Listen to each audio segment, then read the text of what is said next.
Where's my insulin?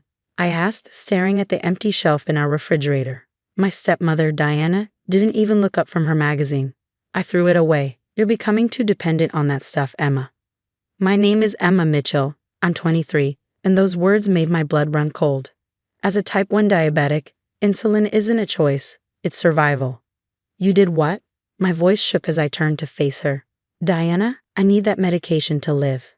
She finally looked up, her perfectly manicured nails drumming against the kitchen counter. Don't be so dramatic. Your father and I have been talking. You use this diabetes thing as a crutch. Always checking your blood sugar, always needing special food, always making everything about your condition.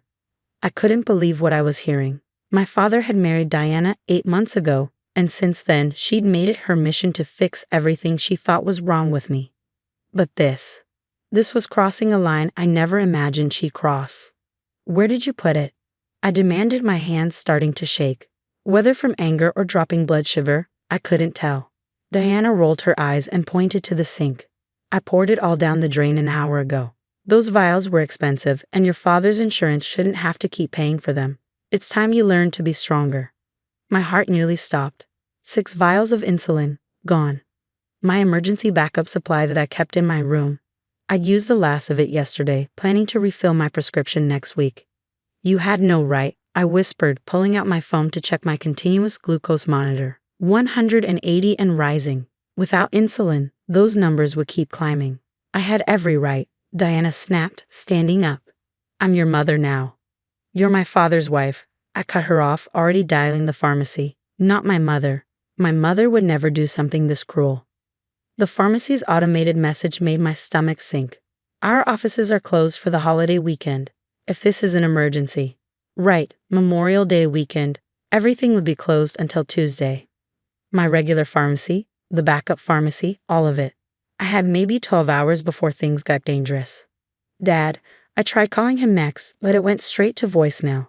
He was on a business trip in Seattle, probably in meetings. Diana smirked as I left a desperate message. He agrees with me, you know, she said, watching me pace.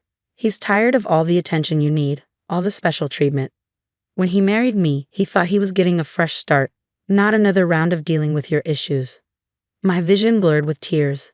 This isn't about attention. Without insulin, I could die.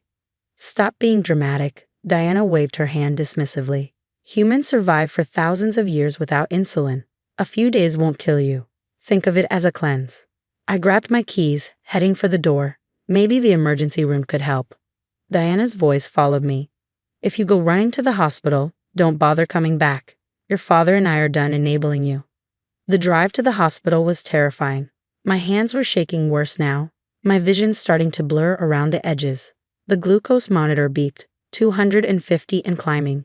The emergency room was packed. A holiday weekend meant accidents, injuries, and a waiting room full of people. Please, I begged the triage nurse, showing her my monitor. My stepmother threw away my insulin. I'm type 1 diabetic. I don't have any backup. The nurse's eyes widened as she looked at my readings. How long ago was your last dose? This morning, I whispered. But she poured out everything we had. She deliberately threw away your insulin? The nurse, her badge read Sarah, was already typing into her computer. And you have no access to backup medication. I shook my head, feeling lightheaded. She said I was too dependent on it, that I needed to toughen up. Nurse Sarah's face hardened. I need you to tell me exactly what happened. I'm documenting everything. She pressed a button, and another nurse appeared with a wheelchair. We're admitting you immediately. Your blood sugar is dangerously high and without insulin. I nodded, sinking into the wheelchair as the room started to spin. I know, I tried to tell her. The last thing I remember before losing consciousness was Nurse Sarah saying firmly, "Don't worry, we're going to help you." And we're documenting every single detail of what she did. I didn't know it then, but those documentation notes would change everything. I woke up in the ICU, the steady beeping of machines surrounding me. Multiple IV lines ran into my arms, and through my blurred vision, I could make out the numbers on the monitor. 485. My blood sugar had skyrocketed to nearly fatal levels. Emma, a gentle voice called. Nurse Sarah was back, checking my vitals. You've been unconscious for almost 18 hours. We had to put you into a medically induced state to manage the diabetic ketoacidosis. 18 hours. My brain felt foggy, but I could hear voices arguing outside my room. One was unmistakably Diana's. "This is ridiculous," she was saying. "She's just trying to get attention." I made a parental decision. "Mrs. Mitchell," a stern male voice interrupted, "you made no such thing. You deliberately disposed of life-sustaining medication. Our patient could have died.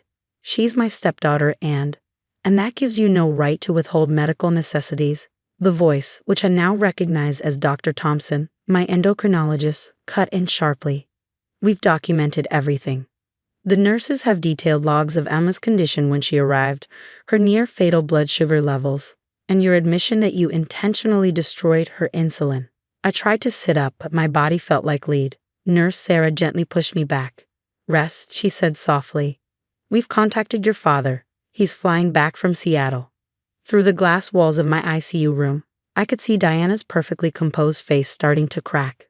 Another person had joined the conversation, someone in a police uniform. "Mrs. Mitchell," the officer said, "we need to discuss the implications of your actions." Deliberately withholding life-sustaining medication. I was trying to help her. Diana's voice rose hysterically. "She uses this diabetes thing to manipulate everyone, always needing special treatment, special food, special attention. She needs those things to live." Dr. Thompson's voice was ice cold. "Let me be very clear about what your actions did. When Emma arrived, her blood sugar was at 250. By the time we got her stabilized, it had reached 485. Do you understand what that means?" Diana's face had lost some of its color. "She's fine now, isn't she?" "She nearly died," Nurse Sarah spoke up, stepping out of my room. "We have detailed logs of every hour she was in crisis. Her organs were starting to fail. If she had waited even a few more hours to come in." I closed my eyes, remembering Diana's threat about not coming back if I went to the hospital. She had been willing to let me die just to prove her point. The police officer was writing something in his notebook. "Mrs. Mitchell, we're treating this as a case of medical abuse. The hospital staff has provided extensive documentation of both Emma's condition and your statements." "You can't be serious." Diana's voice cracked. "I'm her stepmother. I was trying to teach her independence." "By destroying her insulin?" Dr. Thompson asked incredulously. "That's not teaching independence. That's endangering her life. As her doctor, I'm legally obligated to report this." I heard footsteps rushing down the hall, and then my father's voice. "Emma, where is she? What happened?"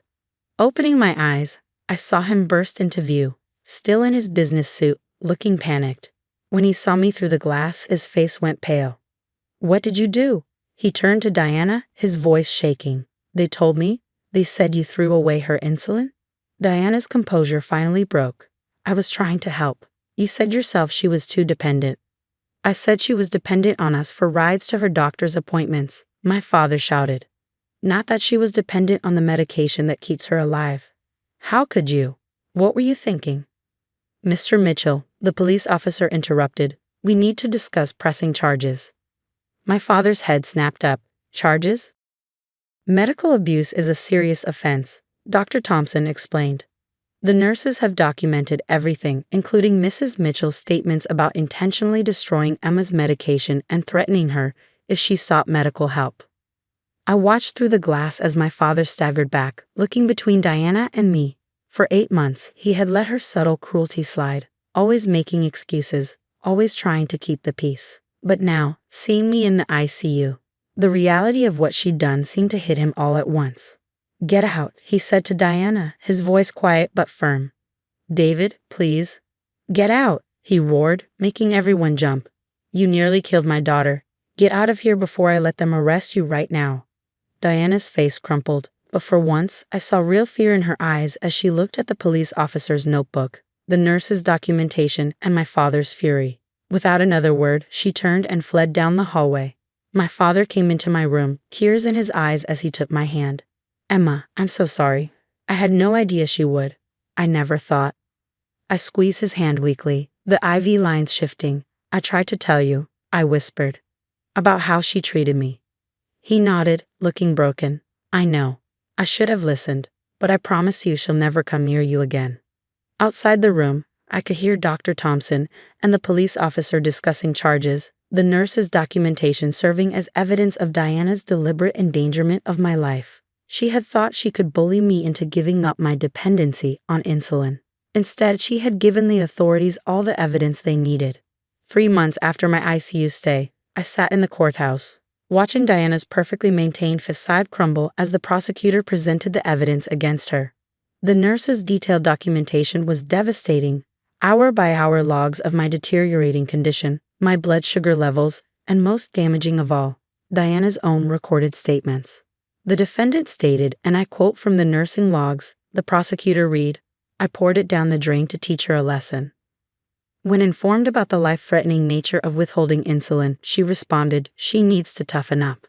Diana sat at the defendant's table, her designer outfit and carefully styled hair a stark contrast to her pale, drawn face. Her lawyer had advised her to take a plea deal, but she refused, convinced she could explain away her actions as concerned parenting.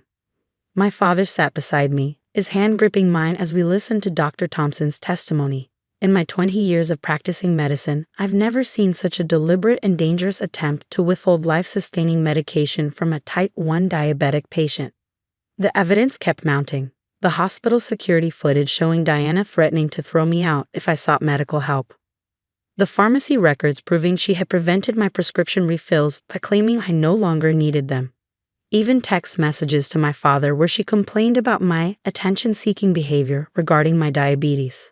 During a break in the proceedings, my father turned to me. "I filed for divorce last week," he said quietly. "I should have done it the day you ended up in the ICU." I nodded, remembering how he changed since that day. No more dismissing my concerns, no more trying to keep the peace at my expense. He'd moved us out of the house we'd shared with Diana, helped me set up a secure medical alert system, and most importantly, started listening when I talked about my health needs. When Diana took the stand, her attempt at appearing concerned and maternal fell flat. "I was trying to help Emma become more independent," she insisted. "All teenagers need to learn." "Ms. Mitchell," the prosecutor interrupted, "Emma is 23 years old and has been managing her type 1 diabetes successfully for years. Are you suggesting that deliberately destroying her insulin was helping her? She was too dependent on the medication that keeps her alive?" The prosecutor's voice was sharp. "The same medication that, according to these medical records, prevented her from going into organ failure?" Diana's composure finally broke. "You don't understand. She was always making everything about her diabetes. Special meals, special schedules, constant monitoring. I just wanted her to stop using it as an excuse." "An excuse for what, Mrs. Mitchell? For staying alive?" The jury's verdict came back in less than 2 hours. Guilty of medical abuse and reckless endangerment. As the judge prepared to announce the sentence, Diana finally looked at me, really looked at me, for the first time since the trial began. "Emma," she pleaded, "tell them I was trying to help. Tell them you understand." I stood up, my continuous glucose monitor visible on my arm, a reminder of what she tried to take from me.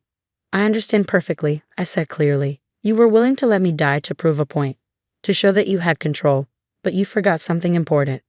"What?" she whispered. "Those nurses didn't just save my life with their medical care. They saved me from you with their documentation. Every cruel word, every dangerous action, all recorded and verified. You can't deny what you did anymore." The judge sentenced Diana to 3 years in prison, with additional orders for psychiatric evaluation and mandatory education about chronic medical conditions. She collapsed in tears as they led her away, but I felt no sympathy. Her tears were for herself, not for what she'd done to me. Afterward, in the courthouse hallway, Nurse Sarah was waiting. She testified about my condition when I was brought in, her detailed notes providing crucial evidence. "Thank you," I told her, hugging her tightly. "Your documentation made this possible."